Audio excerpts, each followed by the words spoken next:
what's the larger purpose? I know the immediate purpose. I'm going to use the skill I have and improve student performance and create a better culture and climate at the school. And so not knowing what the larger purpose was, I focused on the immediate purpose and was extremely successful. We brought Blaine to be the #1 rated neighborhood school. It was already good when we got there. We got it to #1. And we got it to #1 doing very simple things. I wish I could say that I went into Blaine with my ingenuity and creativity, and what's that word they're using for education a lot now? Oh God, come on, you guys, they use it. Innovation. Innovation. It was not innovation. We improved the performance of that school by doing what the research says works. That was it. Because we live and work in an environment where research and science and best practice don't guide policy. We are encouraged in education to do everything except what the research says to do. And so I need you to imagine me as a principal going in and bucking this, because I'm not loud, nobody knows who I am at this point. I'm not protesting corruption or bad investments or incompetence. I'm just trying to do the right thing in a school. And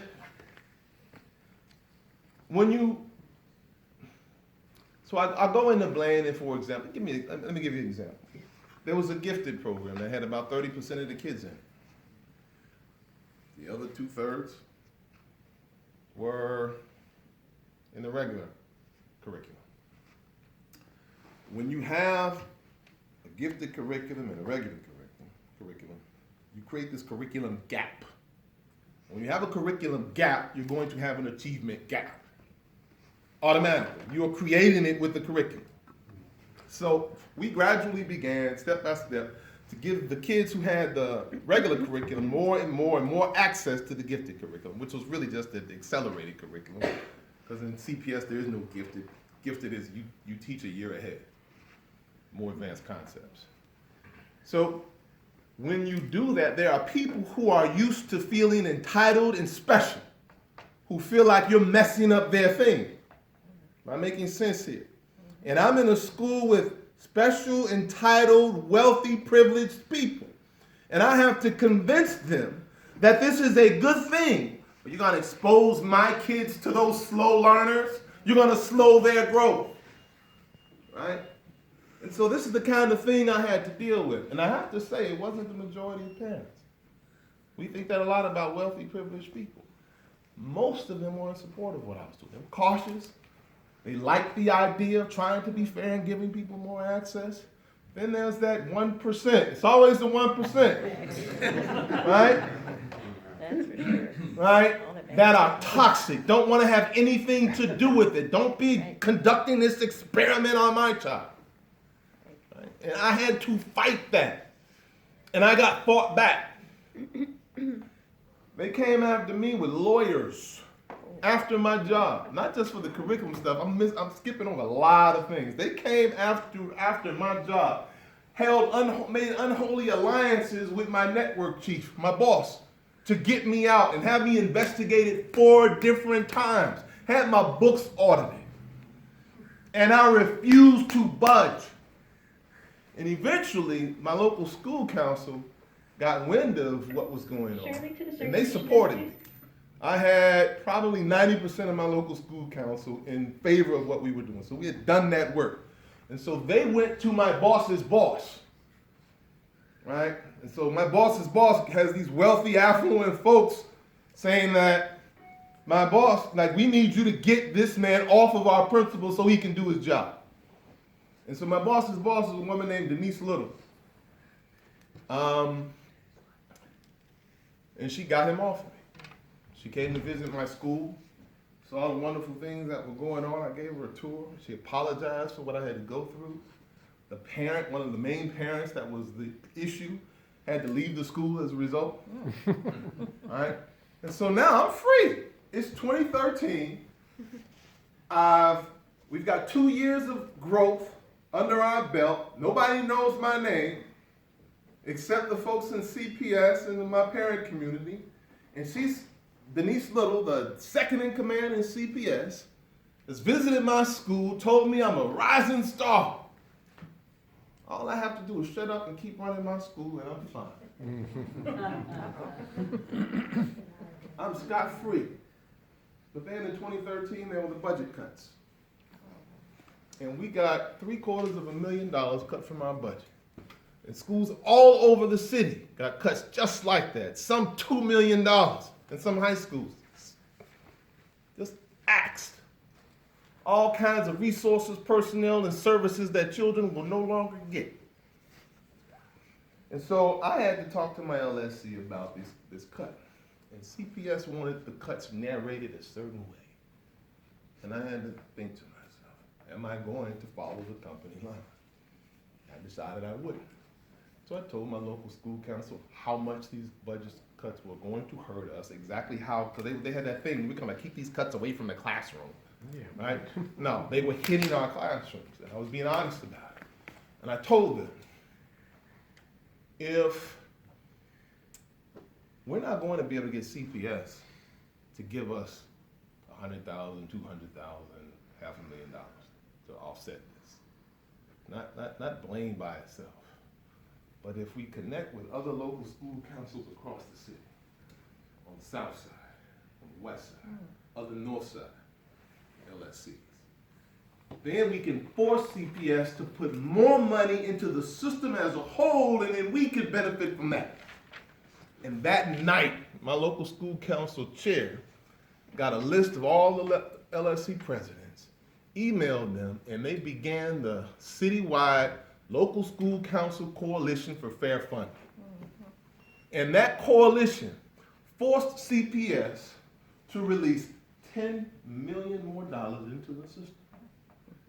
And we got 100,000 of that, but then you know what community got the most of that 10? I was reading the article, I think it was in Catalyst, doesn't exist anymore, I think it was Catalyst.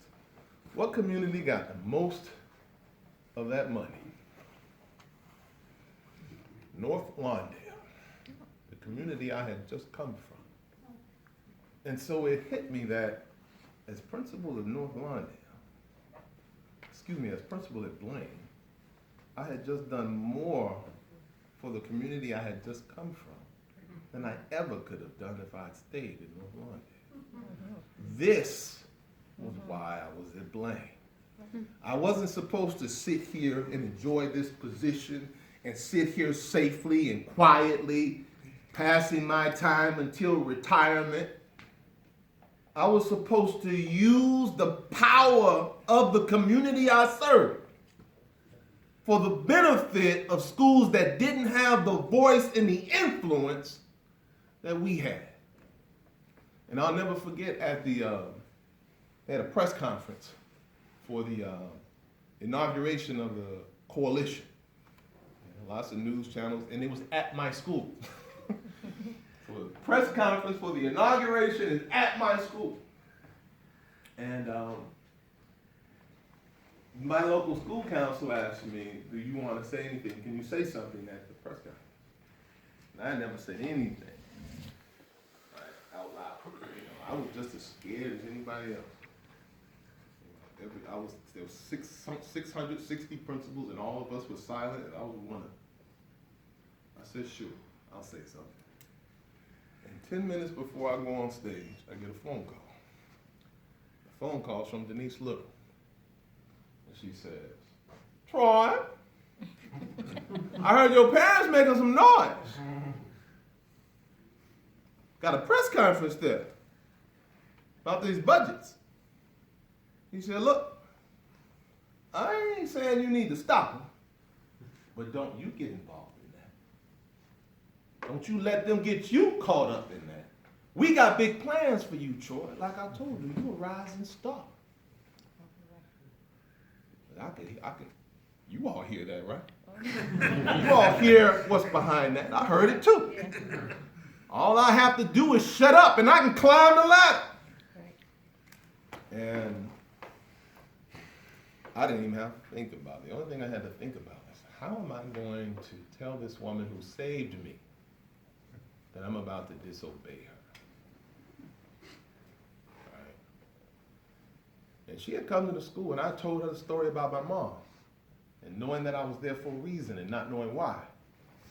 So I said, Miss Little, you remember when I told you about my mother and how I got the blame? And I knew I was supposed to be here, but I didn't know why. She said, yeah. I said, Miss Little, this is why. This is why. And she paused. She said, well, if that's the work the Lord has in store for you, then the Lord will protect you.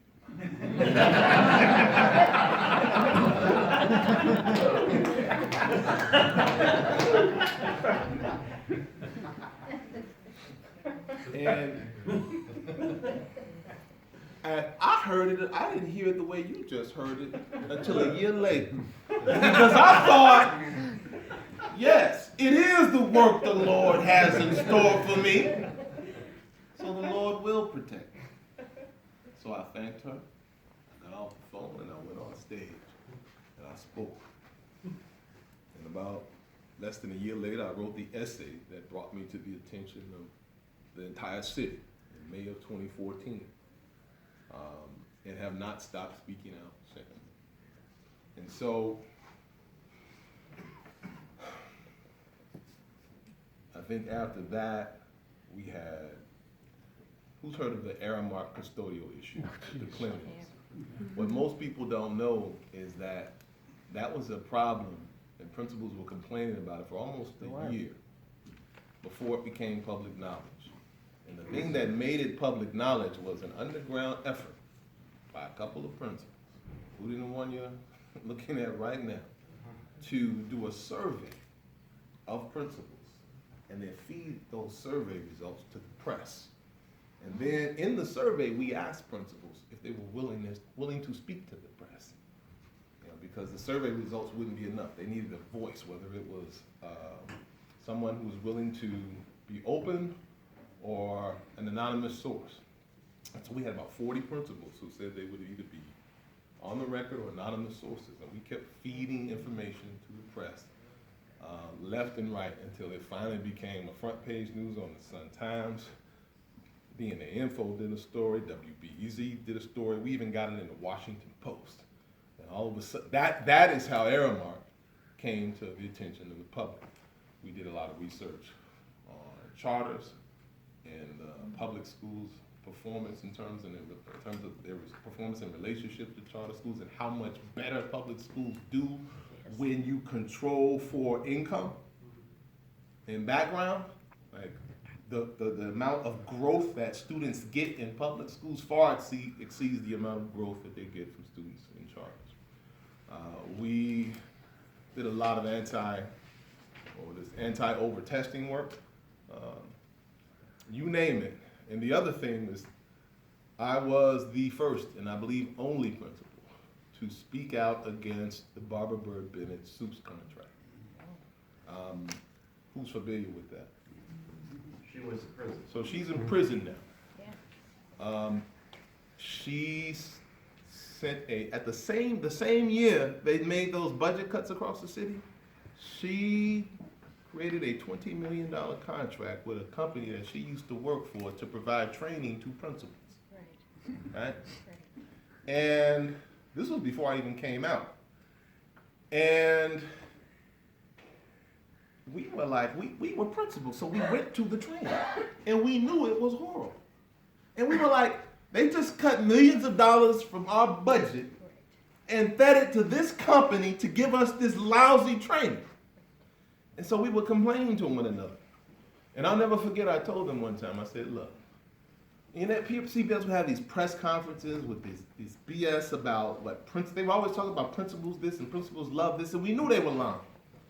And we said, I said, the next time CPS has a press conference and it spreads their lies, why don't we have a press conference and set the record straight every single time? And they looked at me and they were like, aren't you afraid of losing your job? you know, all they gotta do is audit you. They'll find something wrong with the books because they don't give us enough staff to keep the books right in the first place. And I said to myself, I was really disappointed. I didn't say anything in response. I was just kind of went into myself. I went home and I came to the conclusion that I did not get into education for a job. I did not get into education to keep a job. I got into it for a purpose, and I told you all that purpose when I started. The realization of human potential. And I could not live that purpose if I stayed silent. And so I began the process of speaking and writing as much as I possibly could to inform the public of the negative consequences of the way this district was mismanaging our public institutions and public money. And eventually that got me removed, as Michael so clearly articulated earlier. And I became the president of the Chicago Principals and Administrators Association, which is a post I hold right now.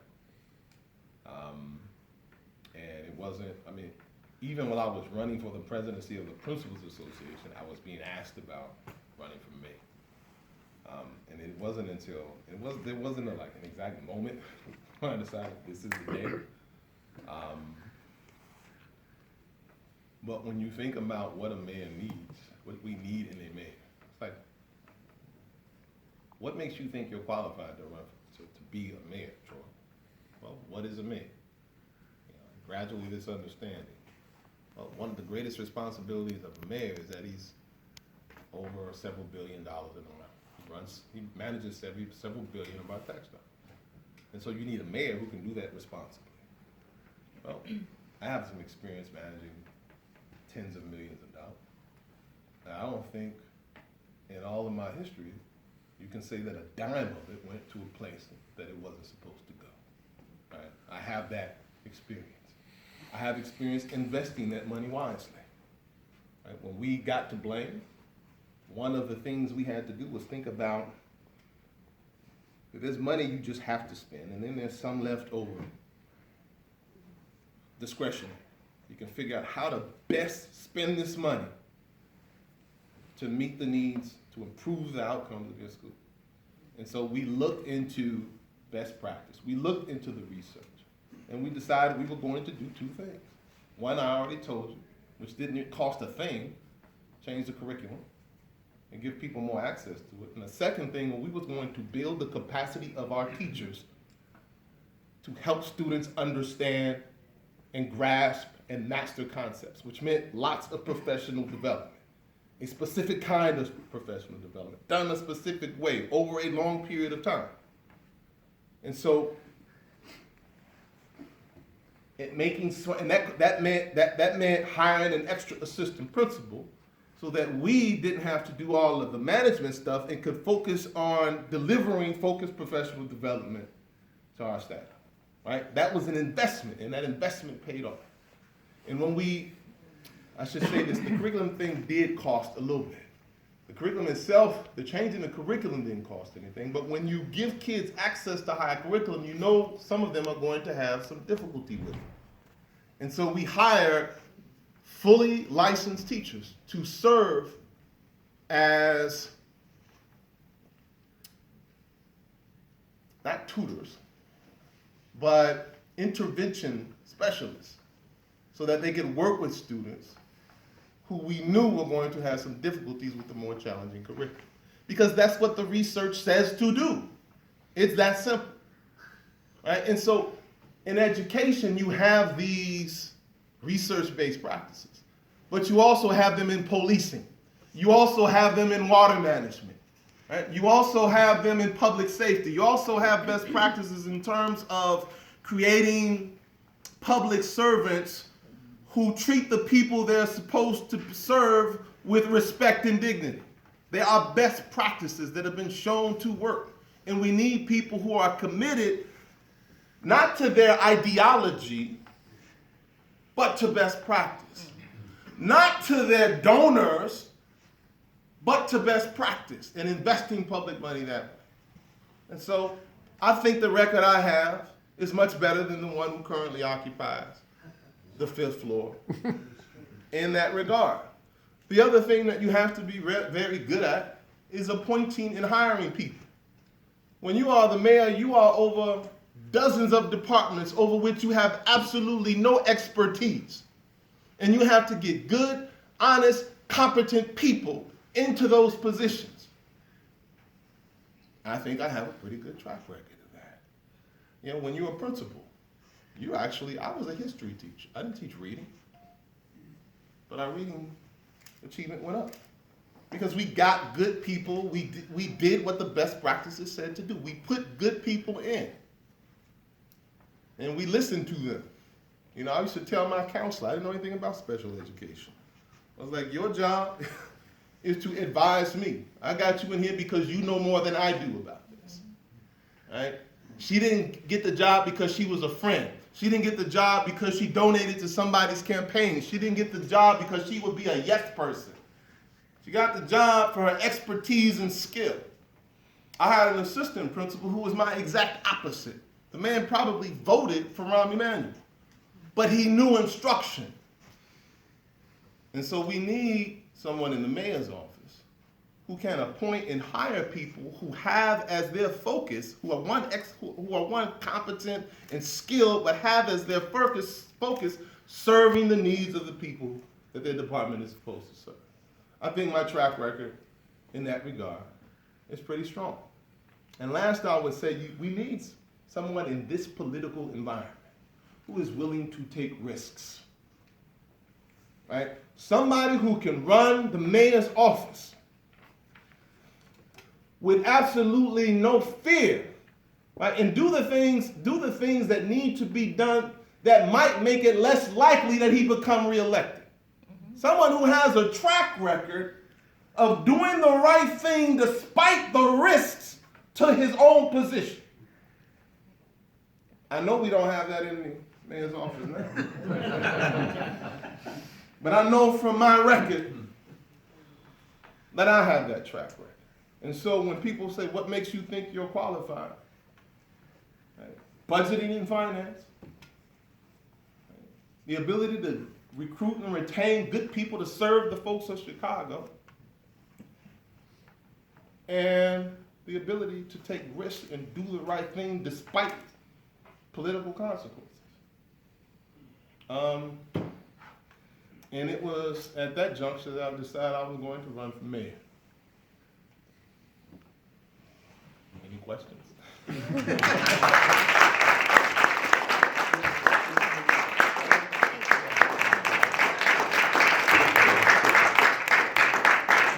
got a question. Yes, sir. Are there other independent candidates besides you?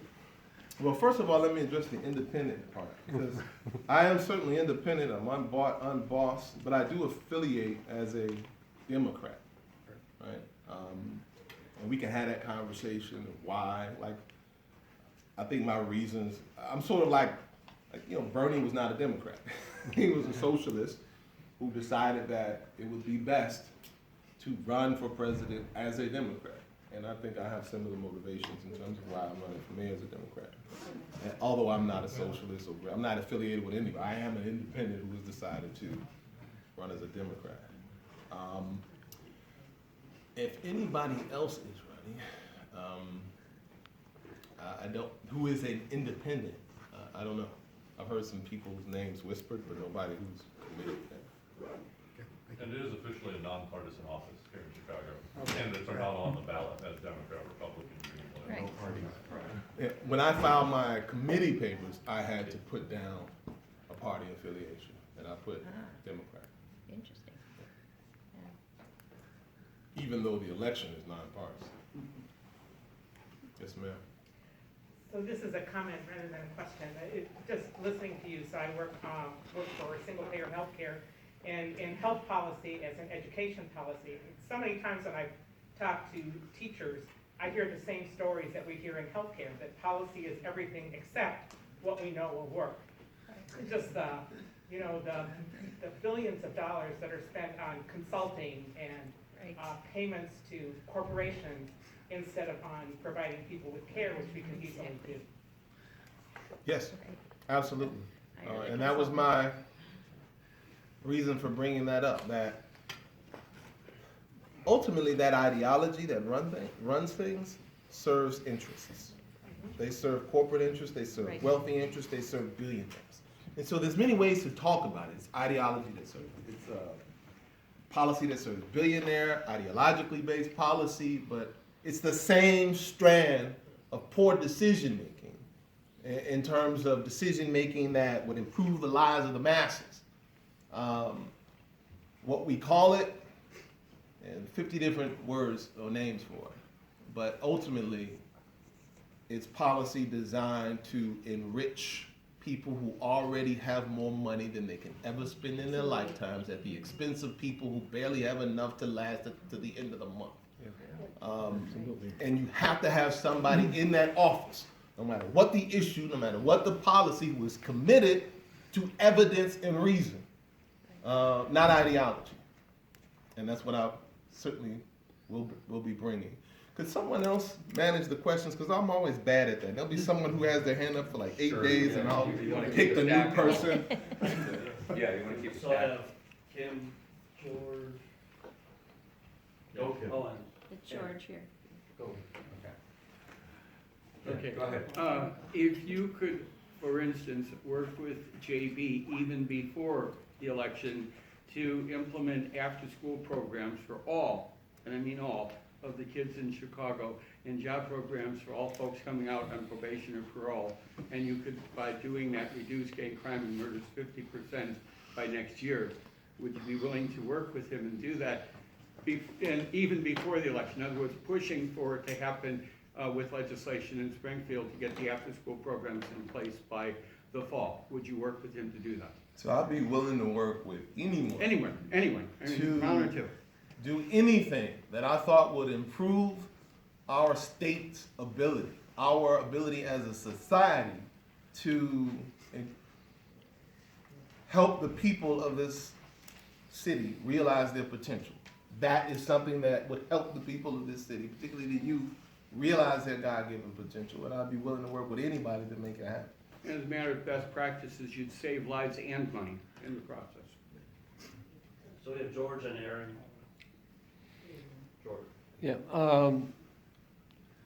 assuming you're elected mayor, you gotta still deal with the city council. Have you been in contact with any of the progressives in the city council, or have they contacted you? You know, things like Sue Garza, what's his name, Carlos De Rosa, and a few others, you know, to have joint campaigns to work together?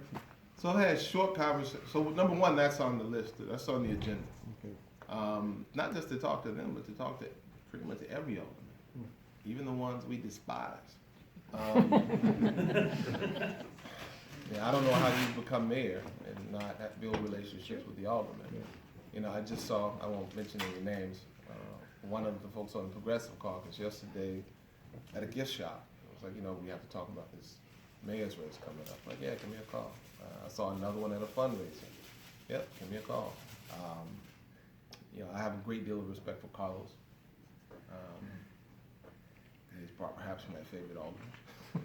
And I certainly plan on talking to him, but I'm also going to talk to Sawyer and O'Connor and, you know, whoever else will take a meeting. If it's to do nothing but to begin some dialogue. And the other thing I have to say about city council too is, there's this interesting theme in the conversation about the mayor and the city council. It's supposed to be a strong city council, Right. and a weak mayor, but we have a strong mayor and a weak city council. I don't really see it that way. And I haven't articulated this yet publicly, and hopefully I'll get it out right.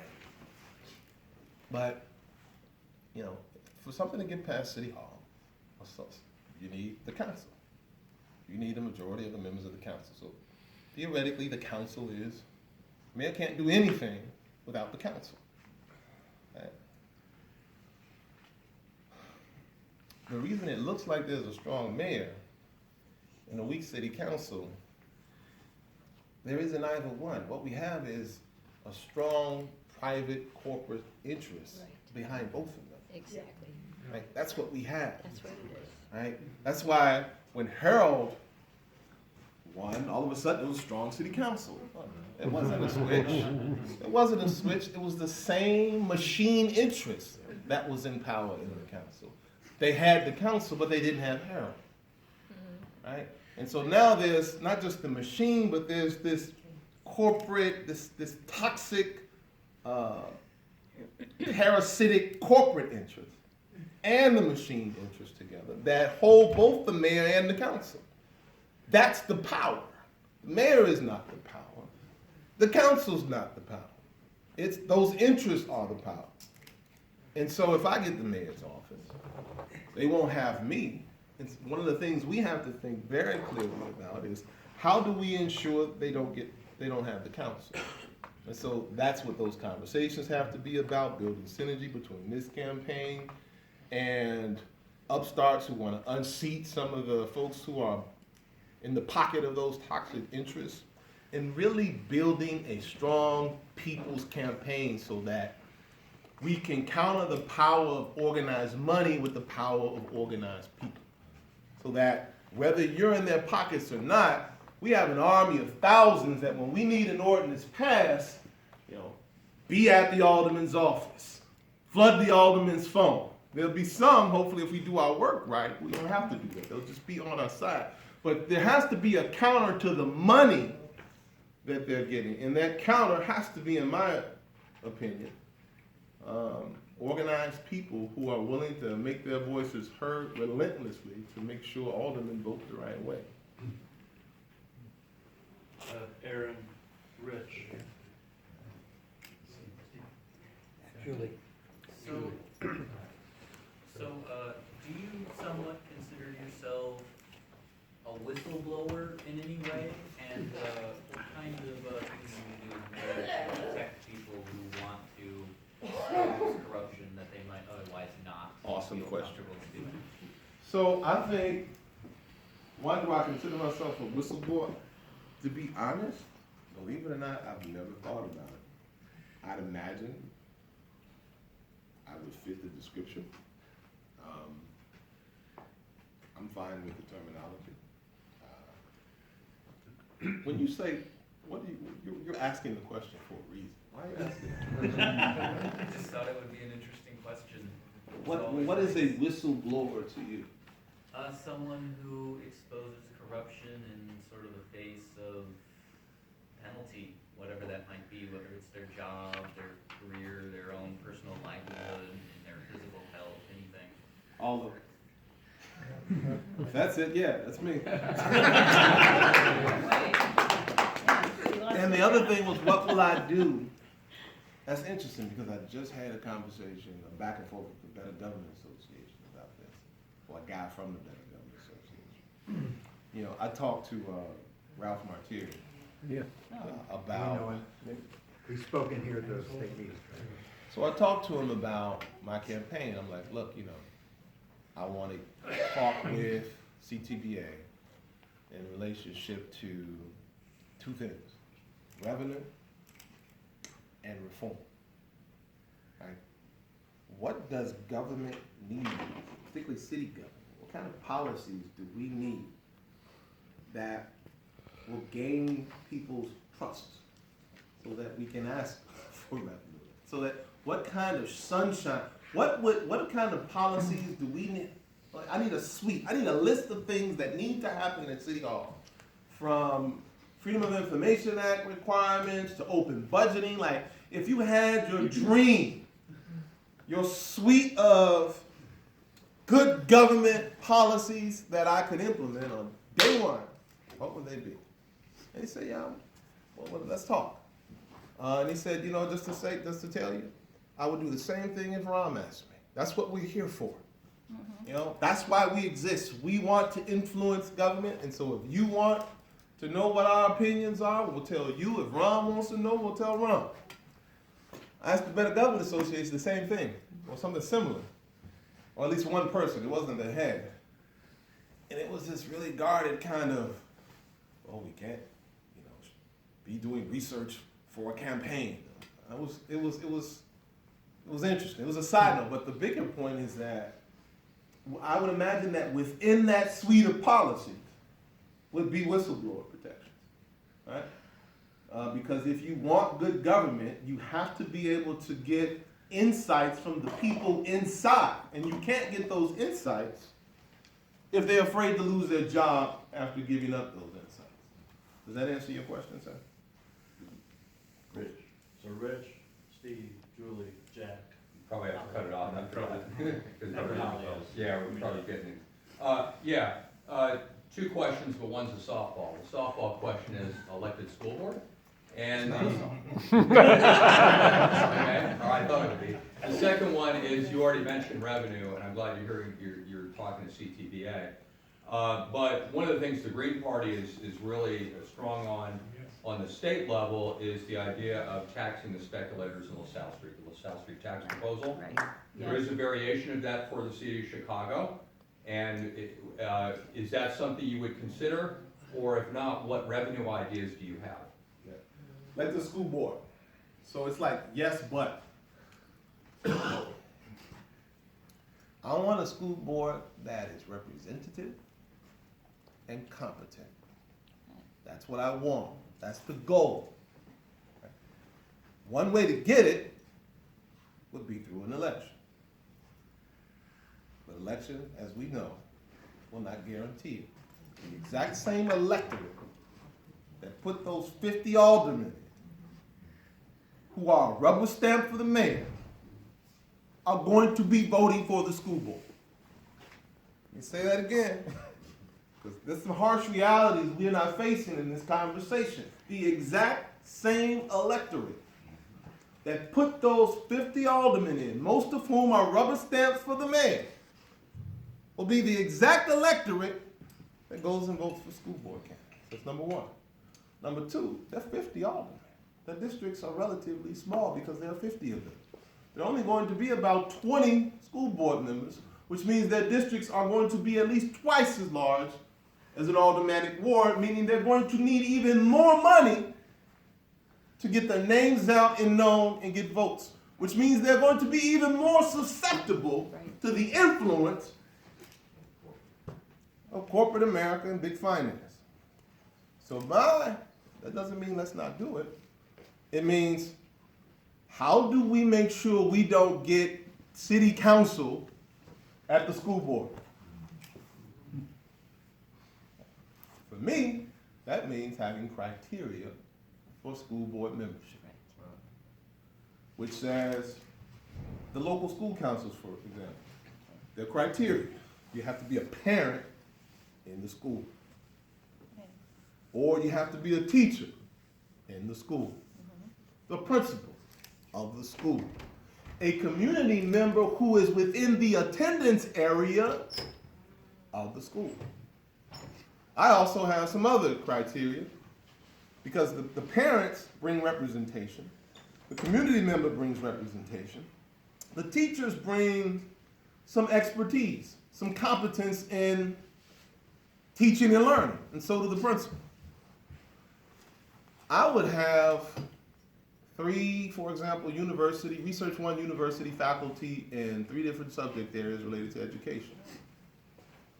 School finance, educational leadership and management and organization and policy, and cognitive psychology in terms of its implications on learning. Imagine that, having someone on the school board who knows something about teaching and learning. And I would have them chosen by their peers.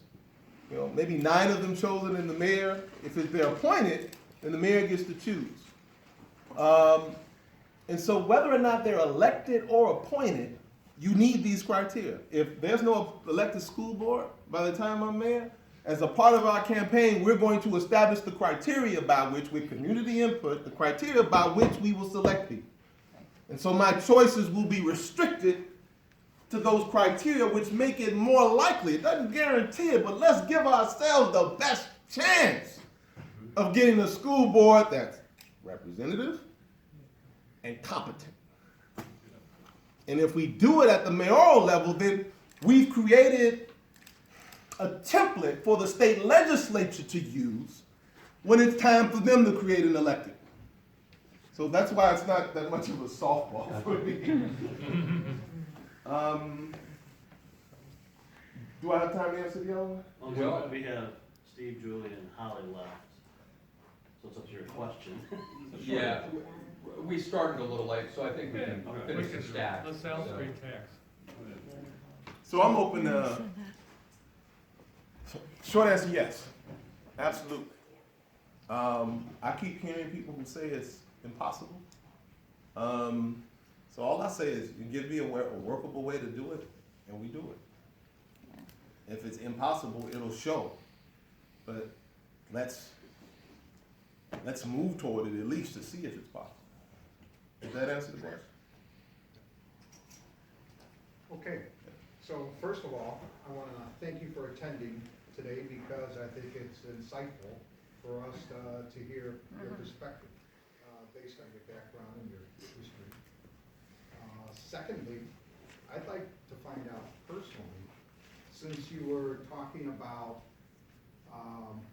having competent school board members, how you see your independence as a candidate within the Democratic Party framework, how that would help the Green Party to get competent elected officials in Chicago. Because right now, if you're unfamiliar, we have a struggle with ballot access.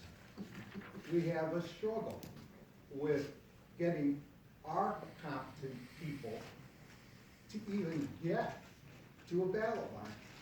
So I want to know your perspective on it. So I need to know more about what those struggles are to answer that question. I think you're giving me a little too much credit in terms of knowing what those struggles have been. Heavy-duty petitioning requests. Yes. It took me 1 hour to vote for myself in the South Chicago because there was no Green Party ballot printed by the city of Chicago, even though we had. 4 candidates in the city of Chicago. And Wow. eventually what I did was I used a ballot printed from the Cook County website.